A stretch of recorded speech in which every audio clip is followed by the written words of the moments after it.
இன்னைக்கு நம்மளுக்கு சொன்ன வார்த்தை என்னன்னா, தேவனால கூடாத காரியம் ஒண்ணுமே இல்லை. ஹல்லேலூயா. நம்மளுடைய இருளான வாழ்க்கைய தேவன் என்ன செய்யறாரா, வெளிச்சமாய் மாற்றுகிறாரா. ஹல்லேலூயா. ஒவ்வொரு மனிதனும் கேட்க போனா ஒவ்வொரு விதமான பாடுகள். ஹல்லேலூயா. ஒருத்தருக்கு ஒரு விதமான இருள். ஹல்லேலூயா. இந்த கஷ்டத்தின் மூலமாக அவங்களுக்கு என்ன செய்யுது, இருள் ஒன்று வருது. அப்போ அவங்க என்ன செய்கிறாங்க, இந்த கஷ்டத்தை நோக்கியே அவங்க அழுது கொண்டு அதிலேயே அவங்க மூழ்கி விடுறாங்க. ஆண்டவர் சொல்கிறாரு, இன்னைக்கு அந்த கஷ்டத்தை என்ன செய்கிறாரு, அவர் வெளிச்சமாய் மாற்ற போகிறார். ஹல்லேலூயா. ஹல்லேலூயா. எபேசியர் 5ஆம் அதிகாரத்தில் 8வது வசனத்தை நாம் படிக்கலாம். முற்காலத்தில், ஹல்லேலூயா, எபேசியர் 5:8.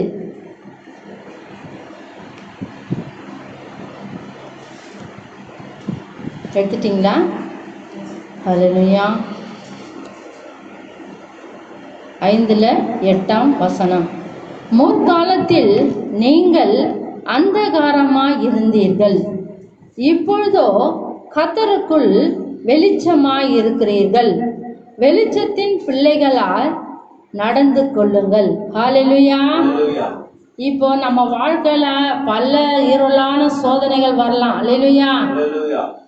அப்போ அந்த இருளான சோதனைய தேவன் நம்மோடு இருக்கிறதுனால அந்த சோதனைய அவர் என்ன செய்வாரு, வெளிச்சமாய் மாற்றுவார். எப்பேற்பட்ட கஷ்டமான சூழ்நிலை இருந்தாலும், கஷ்டமான நம்மளுடைய வாழ்க்கை கடந்து போனாலும், அங்கே தேவன் இருக்கிறதுனால நம்மளுடைய தேவன் என்ன செய்கிறாரு, வெளிச்சமான பிள்ளைகளாய் மாற்றுகிறார். ஹல்லேலூயா. ஹல்லேலூயா. அப்போ பாருங்க, நம்ம ஆண்டவர் கையில் இருக்கிறோம். நமக்கு எந்த சோதனை வந்தாலும், எந்த இருளான சோதனை வந்தாலும், நம்மளை பயப்படுத்துகிற காரியங்கள் நேர்ந்தாலும், ஆண்டவராகிய இயேசு கிறிஸ்து அவர் என்ன செய்கிறாரு, வெளிச்சத்தின் பிள்ளைகளாய் நடந்து கொள்ளுங்கள்ன்றாரு. நான் இருக்கிறேன், நீ எந்த கவலையிலே நீ மூழ்கி நீ நொந்து போகாத, நான் இருக்கிறேன். நான் உன்னுடைய காரியங்கள் எல்லாம் என்ன செய்வேன், வெளிச்சமாய் மாற்றுவேன். அப்போ பாருங்க, ஆண்டவர் எவ்வளோ பெரிய ஆண்டவர் நம்மோடு இருக்கிறார். நம்ம இந்த பாடுகள் நேரத்தில் தான் நம்ம நோக்கி பார்க்கக்கூடாது, ஆண்டவரை நோக்கி பார்க்கணும். ஆண்டவரே, நீர் எவ்வளோலாம் கஷ்டப்படுத்தி, உண்மை போல நாங்கள் கஷ்டப்படலப்பா, எல்லாத்தையும் சமாளிக்கக்கூடிய கஷ்டங்கள் தான். ஹல்லேலூயா. அப்போ பாருங்க, நம்மளுடைய உறவினர், நம்மளுடைய பிள்ளைகள், நம்ம யாரா இருந்தாலும் நம்மளை வெறுத்தாலும் ஆண்டவர் நம்மளை ஒருபோதும் வெறுக்காதவர். ஹல்லேலூயா. ஒருவரையும் அவரே சீப்போன்னு தள்ளுவதே இல்லை. ஹல்லேலூயா. யாரெல்லாம் அவரை நோக்கி பார்க்குற முகம் வெக்கப்பட்டு போவதில்லை. ஹல்லேலூயா. 1 பேதுரு 2ஆம் அதிகாரத்தில் 9வது வசனத்தை நான் வாசிக்கிறேன். நீங்களோ உங்கள் அந்தகாரத்தில் நின்று தம்முடைய ஆச்சரியமான ஒளியினிடத்திற்கு வரவழைத்தவருடைய புண்ணியங்களை அறிவிக்கும்படிக்கு தெரிந்து கொள்ளப்பட்ட சந்ததியாயும் ராஜரீகமான ஆசாரியர் கூட்டமாயும் பரிசுத்த ஜாதியாயும் அவருக்கு சொந்தமான ஜனமுமாய் இருக்கிறீர்கள். அப்பா, ஆண்டவர் எவ்வளோ பெரிய வார்த்தையை சொல்லிட்டார் பார். நம்ம அந்த காலத்துல இருந்தோம் ஒரு காலத்துல. ஹல்லேலூயா. ஆண்டவரை தெரியாதவர்களா இருந்தோம், பாவத்துல மூழ்கி இருந்தோம். நம்ம முற்பிதாக்கள் பாவங்கள் எல்லாம் நம்ம தலை மேல சுமந்துன்னு இருந்தோம். அப்ப பாருங்க, நம்ம எந்த காரியத்துல நம்ம ஒரு விடிவு இல்லாம இருந்தோம். ஹல்லேலூயா. கஷ்டத்தோடும் பாடுகளோட நம்ம அதை கடந்து சகிப்போட போனோம். ஹல்லேலூயா. அததான் சொல்றாரு, அந்த காலத்துல இருந்த உங்களை ஆச்சரியமான ஒளியிடத்துக்கு வரவழைத்தவுடைய புண்ணியங்களை. ஹல்லேலூயா. ஆண்டவர் பட்ட பாட நம்ம என்ன செய்யணுமா, ஒவ்வொரு நிமிஷமும் நினைச்சு நன்றி சொல்லணுமா. ஹல்லேலூயா. இப்ப பாருங்க, நம்மளை தெரிந்து கொள்ளப்பட்ட சந்ததியமாயும் ராஜரீகமான ஆசாரிய கூட்டமாயும் பரிசுத்த ஜாதியாயும் அவருக்கு சொந்தமான ஜனமாய் நம்மளை வைத்திருக்கிறார். ஹல்லேலூயா. எவ்வளவு பெரிய பாக்கியம் பாருங்க. இந்த பூமியில பிசாசு ஆளுகை செய்யற இந்த பூமியில ஆண்டவர் நமக்கு சொந்த ஜனம்ன்றாரு, ராஜரீகமான ஆசாரியர் கூட்டம்ன்றாரு, பரிசுத்த ஜாதியா இருக்கிறேன்றாரு. அல்லேலூயா. அப்போ பாருங்க, நம்மளுடைய தகப்பன் தாய் கூட ஒரு நேரத்துல நம்மளை சிநேகிப்பாங்க, ஒரு நேரம் என்ன செய்வாங்க, நம்மளை வெறுப்பாங்க. அல்லேலூயா. ஆண்டவர் மாத்திரம் பாரு, நான் தகப்பனா இருக்கிறேன், யார் கைவிட்டாலும் நான் உன்னை கைவிடுவதில்லை. அல்லேலூயா. இப்போ பாரு, மனுஷன் இப்படிதான் நம்மளை என்ன செய்வான், மறந்து போவான். நம்மளுடைய நன்மைகளை வாங்கி கொண்டு என்ன செய்வான், மறந்து போவார்கள். ஆனால் தேவன் நீ ஒரு நன்மை செஞ்சாலே பாரு, உனக்கு பின்னாடி ஆசீர்வாதம். அல்லேலூயா. பாடுள்ளவன் பாக்கியவான். அல்லேலூயா. பாடு இல்லாதவன் யாரு, அவன் ரட்சிக்கப்பட்டவனாவே இருக்க முடியாது. அல்லேலூயா. பாடு இருந்தா நீ யாரு, ரட்சிக்கப்பட்டவன். அல்லேலூயா. ஆண்டவர் பாடு உள்ளவராக தான் இருந்தார். அல்லேலூயா. அப்போ இதெல்லாம் நம்ம அசால்ட்டா நம்ம தள்ளி போக ஆண்டவர் உதவி செய்வார். அல்லேலூயா. சங்கீதம் 18:28 ஆண்டவர் சொல்றாரு, தேவரீர் என் விளக்கை ஏற்றுவீர், என் தேவனாகிய கர்த்தர் என் இருளை வெளிச்சமாக்குவீர். அல்லேலூயா. இப்போ நமக்கு ஒவ்வொரு நிமிஷமும் என்ன செய்யும், கஷ்டத்தின் வழியா இருளே வந்து போகுது. அல்லேலூயா. இப்படி காட்டுது முகத்தை, நீ எப்படி இருக்கிற, இந்த இருளில் நீ மூழ்கிடுவியா, என்னை விட்டு போயிடுவியா, என் கூடயே வந்துடுவியா அப்படின்னு அந்த இருள் என்ன செய்யுமா, பாவமான இருள், மன வேதனை கொடுக்குற இருள், சமாதானத்தை எடுக்கிற இருள், இது என்ன செய்யுமா, ஒவ்வொரு மனுஷனையும் ஆண்டு கொள்றதுக்கு வருமா. அப்போ பாருங்க, ஆண்டவருடைய வெளிச்சம், ஆண்டவரை நம்பி இருக்கிறவர்கள் ஆண்டவருடைய வெளிச்சத்தினால என்ன செய்வாங்களாம், அந்த இருளை வெளிச்சமாய் மாற்றுவாராம். உனக்கு இருளான காரியம் வருதா, நீ ஜெபம் பண்ணு. அல்லேலூயா. நான் அதை தான் செய்வேன். அல்லேலூயா. எந்த ஒரு கஷ்டத்துக்கும் நான் பயப்படவே மாட்டேன். அல்லேலூயா. பயந்த காலம் ஒரு காலம், இப்போ பயப்படாத காலம். அல்லேலூயா. பிள்ளைங்க நமக்கு உதவி செய்வாங்க, புருஷன் நமக்கு உதவி செய்வாங்க, மனைவி நம்மளுக்கு உதவி செய்வாங்க அப்படின்னு ஒரு காலம் நம்ம நம்பி வாழக்கூடாது. அல்லேலூயா. தேவனை மாத்திரம். ஏசப்பா, பிள்ளைங்க கைவிட்டாலும், புருஷன் கைவிட்டாலும், மனைவி கைவிட்டாலும், எத்தனையோ புருஷனுங்க உண்மையாக இருக்கிறாங்க, மனைவி என்ன செய்யுது, விட்டு போகிறாங்க. எத்தனையோ மனைவி உண்மையாக இருக்குது, புருஷன் விட்டு போகிறாங்க. இப்படிப்பட்ட இருக்கிற காலத்தில் தான் நம்ம இருக்கிறோம். இல்லையா? ஆனாலும் ஆண்டவர் சொல்கிறாரு, நான் உன்னை விட்டு விலகுவதில்லை, உன்னை கைவிடுவதில்லை. ஆண்டவர் எல்லாம் கட்டுகளிலிருந்தும் மாற்ற அவரால் தான் முடியும். இல்லையா? மார்க் 5ஆம் அதிகாரத்தில் 3வது வசனத்திலிருந்து 4, 5 அதோட 15. மார்க் 5 நான் கடகடன்னு வாசிக்கிறேன். அவனுடைய குடியிருப்பு கல்லறைகளிலே இருந்தது. அவனை சங்கிலினாலும் கட்ட ஒருவனாலும் கூடாதிருந்தது. ஆண்டவர் ஊழியம் செஞ்சுட்டு வராரு. அங்கே ஒரு கல்லறை இருக்குது. ஒரு மனுஷன் என்ன செய்கிறான், கல்லை தூக்கின்னு அடிக்க ஓடுறான். ஆண்டவர் என்ன செய்கிறாரு, சீஷர்களுக்கு முன்பதாக போய் நிற்கிறார். அல்லேலூயா. அப்போ அவனை பற்றி சொல்கிறாங்க, இவன் என்ன செய்கிறான், இவனை நாங்கள் கல்லறையில் சங்கிலினால் கட்டுறோம், கட்ட முடியல, கட்ட ஒரு நாளும். ஏன்னா அவ்வளோ ஒரு வலிமை மிக்கவனா, அவ்வளோ ஒரு பலசாலியாக என்ன செய்கிறான், அவன் எல்லாத்தையும் பிச்சு தகர்த்து எரிஞ்சு அவன் இருக்கிறான். 5வது வசனத்தை படித்தோன்னா, அவன் எப்பொழுதும் இரவும் பகலும் மலைகளிலும் கல்லறைகளிலும் இருந்து கூக்குரலிட்டு கல்லுகனாலே தன்னை காயப்படுத்தி கொண்டிருந்தான். ஒரு பிசாசு ஒருவனை ஆண்டு கொண்டா அவனை எங்கெல்லாம் கொண்டு போகுது பாரு. முதல்ல அவனை என்ன செய்யுது, அவன் செத்து போனவன் மாதிரி கல்லறையில் இருக்கிறான். அல்லேலூயா. அவனுக்கு ஒரு உணர்வே இல்லை. ஒரு குடும்பம் இருக்குது, எனக்கு அம்மா அப்பா இருக்காங்க, எனக்கு குடும்பம் இருக்குது, நானும் மற்றவர்களை போல ஒழுக்கமாக வாழணுன்ற எண்ணத்தை பிசாசு எடுத்துடுறான் முதல்ல. அல்லேலூயா. எடுத்துட்டு அவன் என்ன செய்கிறான், அவனுடைய குடியிருப்பு கல்லறையில் இருந்தது. அடுத்தது பார்க்க போனால் இரவும் பகலும் அவன் என்ன செய்கிறான், தேசாந்தரியா திரிகிறான். மலைகளிலும் கல்லறைகளிலும் அவன் என்ன செய்யறான்? மிருகம் மாரி கூக்குரலிட்டு, அந்த கூக்குரலிட்டு என்ன செய்யும்? ஜனங்களுக்கு ஒரு பயம் வரும். அல்லேலூயா. பிசாசு கொடுக்குது பாருங்க. ஒரு மனுஷனை வச்சு அவன் எப்படியெல்லாம் அவன் விளையாடுறான் பாரு. அவனுடைய வாழ்க்கையை வச்சு அவன் என்ன செய்யறான்? விளையாடுறான். அல்லேலூயா. அவனே கல்லை எடுத்து தன்னை காயப்படுத்தி கொள்ளுகிறான். அவனுக்கு வலி வேதனை தெரியல. அப்போ ஆண்டவர் அந்த இடத்துல வராரு. அல்லேலூயா. அவனை சந்திக்கிறதுக்காகவே அவரு வராரு. 15வது வசனத்தை படிக்கணும்னா, இயேசுவினிடத்தில் வந்த லேகியோன் ஆகிய பிசாசுக்கள் பிடித்திருந்தவன் வஸ்திரம் தரித்து உட்கார்ந்து புத்தி தெளிந்திருக்கிறதை கண்டு பயந்தார்கள். அல்லேலூயா.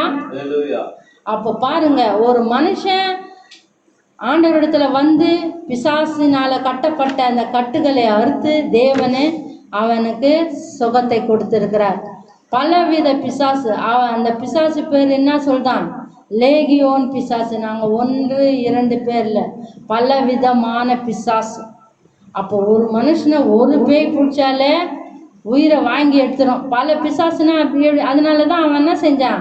மலையிலையும் மேடுகள்லையும் காடுகள்லையும் தன்னை காயப்படுத்தின்னு கூக்குரலிட்டுன்னு எல்லா ஜனத்துக்கும் பயம் காட்டிக்கின்னு அவன் வஸ்திரம் இல்லாத மிருகத்தை போல அவன் வாழ்ந்து கொண்டு இருந்தான். ஆண்டவர் தொட்ட பிறகு இந்த பிசாசு ஓடி போயிடுச்சு.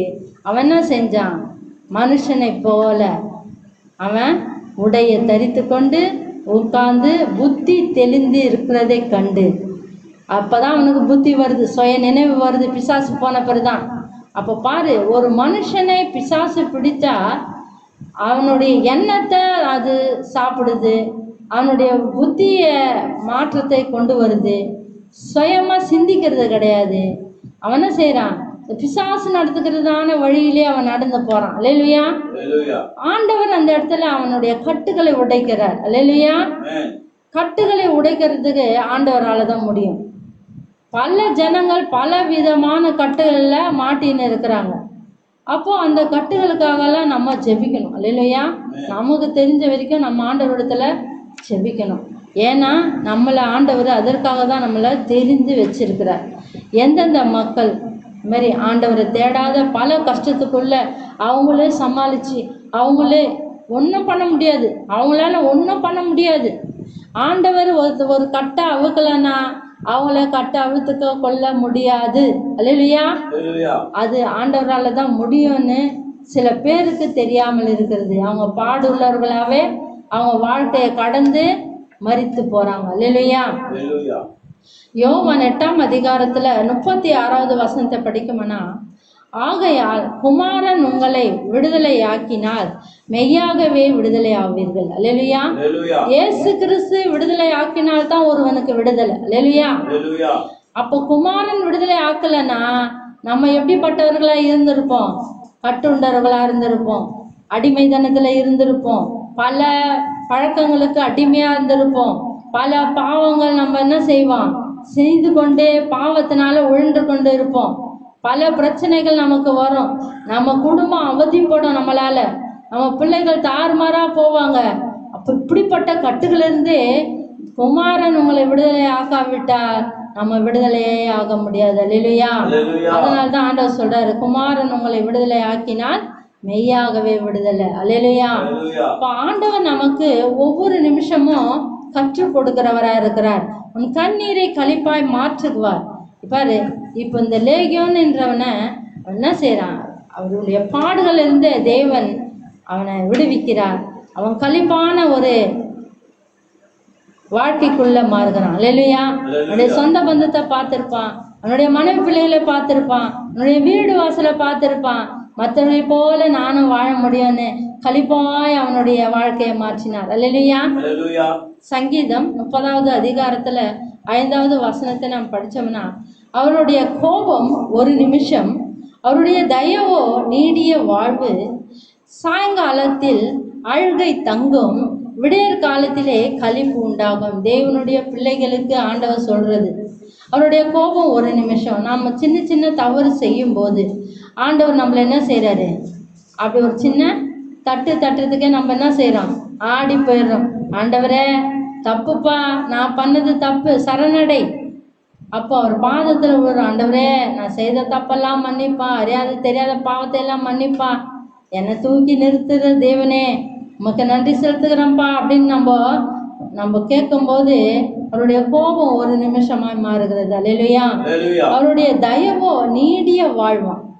நமக்கு ஒவ்வொரு நாளும் நம்ம கடந்து போறோம்னா அவருடைய தயவு தான். அல்லேலூயா. அவருடைய ஒரு மனுஷனுக்கு ஒரு தயவு இல்லைன்னா இன்னைக்கு நம்ம இருக்கிற பிரச்சனையில நம்ம எங்கன்னா போய் மறிச்சு போவோமான்னு தான் நினைப்போம். இல்லையா? அவருடைய தயவு இருக்கிறதுனால தான் நம்ம ஒவ்வொருத்தரும் இங்க நின்று நம்ம ஆராதிக்கிறோம். இல்லையா? அப்ப பாரு, எந்த ஒரு சோதனையிலும் நம்ம என்ன செய்யக்கூடாது, ஆண்டவரை விட்டு இப்பதான் நம்ம என்ன செய்யணும், பிடிக்கணும், கெட்டியா பிடிக்கணும். ஆண்டவரே நீங்க இல்லைன்னா இது எதுவும் என்ன என்ன செய்யக்கூடாது, கஷ்டப்படக்கூடாது, என்னை எதுவும் கஷ்டப்படுத்துகிறது என்கிட்ட இருக்கக்கூடாது. ஜெபம், ஆண்டவரோட பேசுங்க, ஆண்டவரோட உறவு வைத்துக்கொள்ளுங்க, ஆண்டவருடைய வேதத்தை வாசிங்க. ஆண்டவர் நமக்கு தெய்வ சமாதானத்தினால் நிரப்புவாரு. அல்லேலூயா.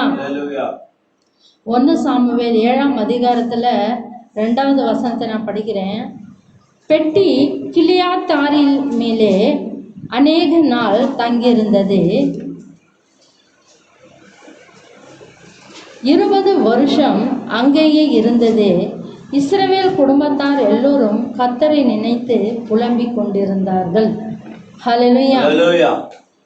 அப்போ பாருங்க, சாமுவேல் தீர்க்கதரிசி வாழும் காலத்துல உடன்படிக்கை பெட்டி இந்த இஸ்ரவேல் ஜனங்கிட்ட இருந்த வரைக்கும் யாரும் அவங்களுக்கு யுத்தம் செய்ய வரலையா. ஹல்லேலூயா. அப்ப இந்த யுத்தத்துக்கு காரணம் என்னன்னா சண்டை, ஒருத்தர் மேல ஒருத்தர் பகை. அப்போ ஆண்டவர் என்ன செய்யறாரு, இந்த உடன்படிக்கை பெட்டி இருந்த வரைக்கும் எல்லா ராஜாக்களும் என்ன செய்யறாங்க, இந்த இஸ்ரவேலுக்கு ஜனங்களுக்கு அனுகூலமா இருந்தாங்க. இந்த பெட்டி என்ன எங்க போயிடுச்சான், கிரியாத்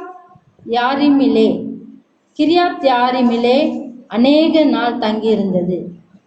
அப்போ இது வேற தேசத்துல போய் வச்சுட்டாங்க. அப்போ என்னாச்சு, சண்டை நடக்குது. அப்போ வராங்க சாமுவேல்கிட்ட. 8வது அதிகாரத்தை வாசித்தோம்னா, சாமுவேலை நோக்கி தம்முடைய தேவனாகிய கர்த்தர் எங்களை பெலிஸ்தேரின் கைக்கு நீங்களாக்கி ரட்சிக்கும்படி எங்களுக்காக அவரை நோக்கி ஓயாமல் வேண்டிக் கொள்ளுங்கள் என்றார்கள். அப்போ பாருங்க, பெலிஸ்தேர்கள் அவங்கள நெருக்கப்படும் போது ஆண்டவரை நோக்கி பார்க்குறாங்க. அது வரைக்கும் அவங்க என்ன செஞ்சாங்க, ஆண்டவரை நோக்கி பார்க்கல. ஆண்டவரை நோக்கி பார்க்கல. ஒரு பிரச்சனைன்னு வரும்போது அவங்க எல்லாம் என்ன செய்கிறாங்க, ஆண்டவரை நோக்கி பார்க்க ஓடுறாங்க. ஆனாலும் ஆண்டவரே இரக்கமுள்ளவராக இருக்கிறார். அல்லேலூயா. 12வது வசனத்தை நாம் படித்தோம்னா, அப்போது சாமுவேல் ஒரு கல்லை எடுத்து மிஸ்பாவுக்கும் சேனுக்கும் நடுவாக நிறுத்தி, இம்மட்டும் கர்த்தர் எங்களுக்கு உதவி செய்தார் என்று சொல்லி அதற்கு எபினேசர் என்று பெயரிட்டாங்க. அல்லேலூயா. பாருங்க, அந்த பெலிஸ்தர் கைக்கு அவங்கள நீங்களாக்கி, அவங்க யுத்தத்திற்கு இவங்களை நீங்களாக்கி அவர் என்ன செஞ்சாரு, தொட்டு ரட்சித்தார். அல்லேலூயா. ஒரு மக்கள் 2 மக்கள் இல்ல, எத்தனையோ கோடிக்கணக்கு மக்கள் இஸ்ரவேல் ஜனங்கள். அல்லேலூயா. நம்மளையே நம்ம ரட்சித்து கொள்ள முடியாது. அல்லேலூயா. நம்மளையே நம்ம காப்பாற்றி கொள்ள முடியல. சில நேரத்தில் சோர்வாயிட்டோன்னு என்ன செய்கிறோம், ஐயோ பலவீனமாக இருக்குதுன்னு கம்முன்னு அப்படியே படுத்துக்கிறோம், எழுந்துக்க முடியல. ஆனால் ஆண்டவருடைய பலத்தால், ஆண்டவருடைய ரட்சிப்பினால நம்ம என்ன செய்கிறோம், எழுந்து நிமிர்ந்து நிற்கிறோம். அல்லேலூயா. இப்போ பாரு, தடை கற்களை படிக்கற்களாய் மாற்றுவார். அல்லேலூயா. தடை கற்களை படிக்கற்களாய் மாற்றுவார். இஸ்ரவேல் ஜனங்களுக்கு அப்படிதான். எவ்வளோ அவங்கள மறந்து போய் பாவம் செஞ்சாங்க, நிறைய பாவம் செஞ்சாங்க. ஆண்டவர் சொல்கிறாரு, உங்களை நான் என்னத்துக்கு படைச்சேன், நான் ரொம்ப வேதனைப்படுறேன், துக்கப்படுறேன். 40 வருஷம் உங்களை நான் நடத்தினேனே, இனிமேல் நான் நடத்த மாட்டேனா அப்படின்னு அவர் வேதனைப்படுறாரு. இந்த இஸ்ரவேல் ஜனங்க என்ன செய்கிறாங்க, விக்கிரகத்தை ஆராய்ச்சிக்குன்னு இவங்க என்ன செய்கிறாங்க, பின்மாற்றமாக போகும்போது அவர் என்ன செய்கிறாரு, கை விட்டுறாரு. அல்லேலூயா.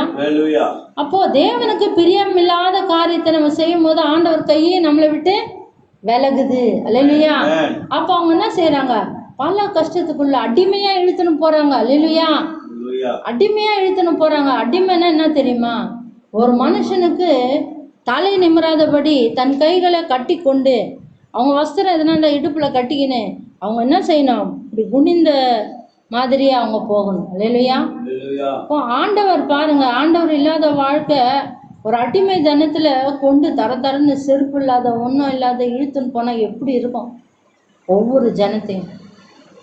அப்போதான் ஆண்டவர் நினைக்கிறாங்க, ஆண்டவர் எசப்பா எங்களை மறந்துடாதீங்க, எங்களை காப்பாத்துங்கப்பா, நீங்க என்கிட்ட இல்லைன்னா இவ்வளோ ஆபத்தை நாங்கள் சந்திக்கலையே அப்படின்னு உணர்வடைகிறாங்க. இப்போ ஆண்டவர் எல்லா சங்கடத்தில் இருந்தால் மறுபடியும் அவங்களுக்கு இரக்கம் காட்டி அவர் கிருபையாக அவங்கள ரட்சிக்கிறார். அல்லேலூயா. இப்போ நம்மளுடைய வாழ்க்கையில புயலை போல கொந்தளிப்பான காரியங்கள் வந்தாலும் தேவன் அதை அடக்க வல்லவரா இருக்கிறார். அல்லேலூயா. தேவன் அதை அடக்க வல்லவரா இருக்கிறார். லூக்கா சுவிசேஷத்துல 8ஆம் அதிகாரத்துல 24வது வசனத்துல நம்ம படிக்கலாம். 8:24.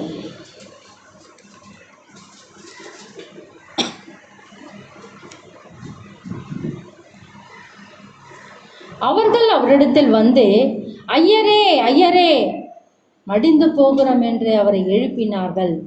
அவர் எழுந்து காற்றையும் ஜலத்தின் கொந்தளிப்பையும் அதட்டினார். உடனே அவைகள் நின்று போய் அமைதல் உண்டாயிற்று. இன்னைக்கு ஒவ்வொரு வாழ்க்கையிலும் இப்படிப்பட்ட கொந்தளிப்பு, இப்படிப்பட்ட அலைகள், புயல் அடிக்குது. அல்லேலூயா. ஆனா இயேசுவானவர் நம்மோடு இருக்கிறார், நாம விசுவாசிக்கணும். ஆனா அந்த சீசர்கள் விசுவாசிக்கல. அல்லேலூயா. அவங்க செய்யறாங்க, அந்த காத்து சீற்றம் கடல் கொந்தளிப்பு இதெல்லாம் பார்த்துட்டு பயந்துட்டாங்க. ஏசப்பா இருக்கிறத மறந்துட்டாங்க. இன்னைக்கு அநேகர் இப்படிதான், இந்த பயத்தினால ஆண்டவர் இருக்கிறத மறந்துடுறாங்க. நம்ம வசனத்தை கேட்போம், வீட்டில் போன்ற என்ன ஆகுது? நம்மளுடைய கொந்தளிப்பு, கடல் சூழ்நிலை, காற்று சூழ்நிலை, அப்படியேப்பட்ட சோதனைகள் நம்ம வரும்போது என்ன செய்யறோம்? நம்ம பயந்துட்டு என்ன செய்யறோம்? ஆண்டவரை மறந்துடுறோம். அப்படிதான் மறக்கக்கூடாது. அல்லேலூயா.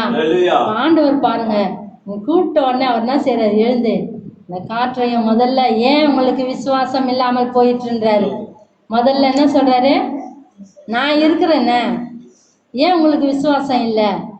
அப்புறம் என்ன செய்யறாரு? போய் காற்றையும் கடலையும் அதனுடைய கொந்தளிப்பையும் அவர் அதட்டி அடக்கினார். அல்லேலூயா. பாருங்க, நமக்கு ஒன்றும் பண்ண முடியாது. ஆனால் இயற்கை கூட அவர் சொல்லுக்கு கட்டுப்பட்டு வாழுது. அல்லேலூயா. இப்படி தான் நம்மளுடைய வாழ்க்கையில் கூட தேவன் என்ன செய்கிறாரு? எல்லா துன்பம் கொந்தளிப்பும் எடுத்து போடுவார். அல்லேலூயா. மார்க் 4ஆம் அதிகாரத்தில் 39வது வசனத்தை படித்தோன்னா, அவர் எழுந்து காற்றை அதட்டி கடலை பார்த்து, இறையாதே, அமைதலாயிரு என்றார். அப்பொழுது காற்று நின்று போய் மிகுந்த அமைதல் உண்டாயிற்று. நம்மளுடைய வாழ்க்கையில் அமைதல் வேணும்னா ஆண்டவருடைய வார்த்தை வேணும். அல்லேலூயா. அமைதல் கொந்தளிப்பு வேணான்னா ஆண்டவருடைய நம்ம கூட இருக்கணும். அல்லேலூயா. நம்மளோடு இருக்கிறார் என்று நம்ம விசுவாசிக்கிறோம். அல்லேலூயா. கண்டு விசுவாசிக்கிறத விட காணாத விசுவாசிக்கிறவர்கள் பாக்கியவான்கள். நம்ம காணாத ஆண்டவர் இருக்கிறாருன்னு, நமக்கு அநேக அற்புதங்கள் நம்ம வாழ்க்கையில செய்திருக்கிறார் என்று நம்ம என்ன செய்யணும்?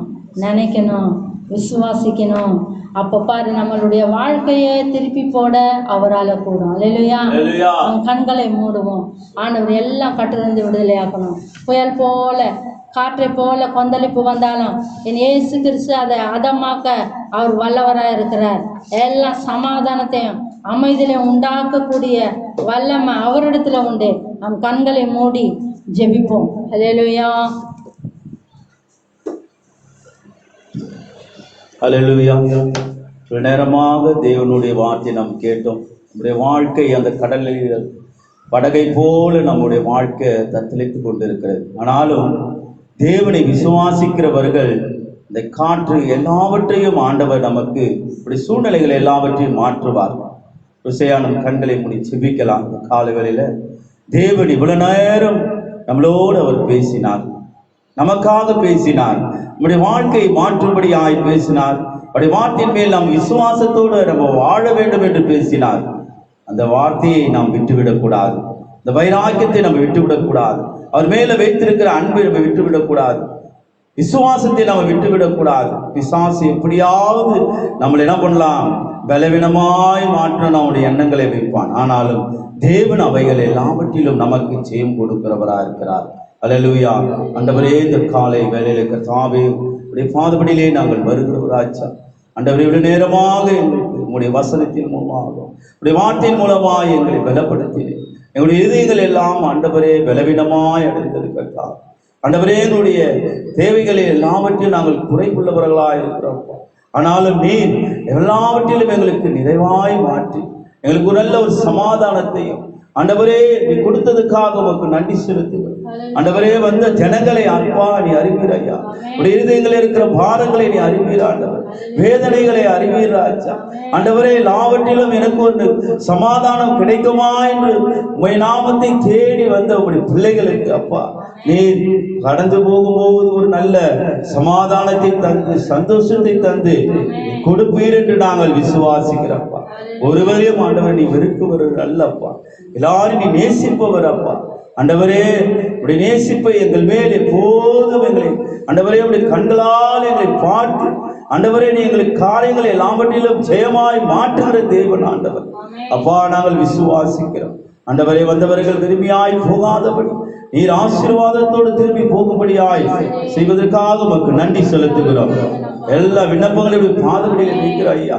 அது மட்டுமல்ல, வியாதியா இருக்கிற உங்களுடைய பிள்ளைகளை இந்த ஒளிபரப்பு மூலமாய் கேட்டு இருக்கிற இந்த அநேக ஜனங்கள் கர்த்தாவே அப்பா, நீர் உடைய குடும்பங்களில் எல்லா சூழ்நிலைகளை நீ மாற்று, வியாதிகளை சுகப்படுத்தும்.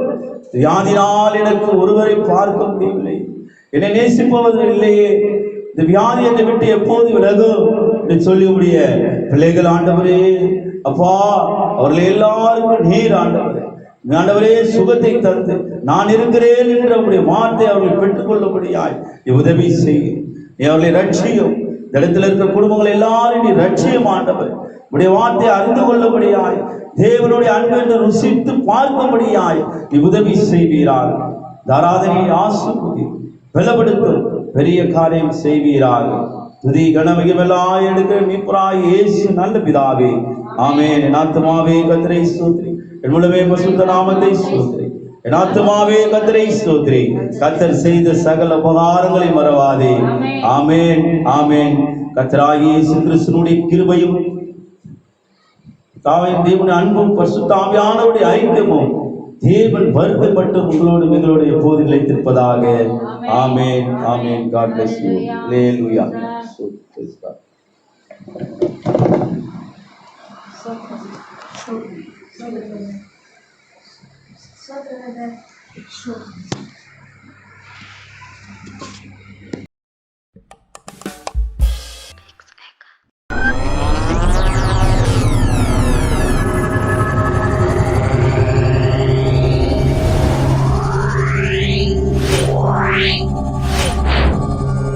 Yeah.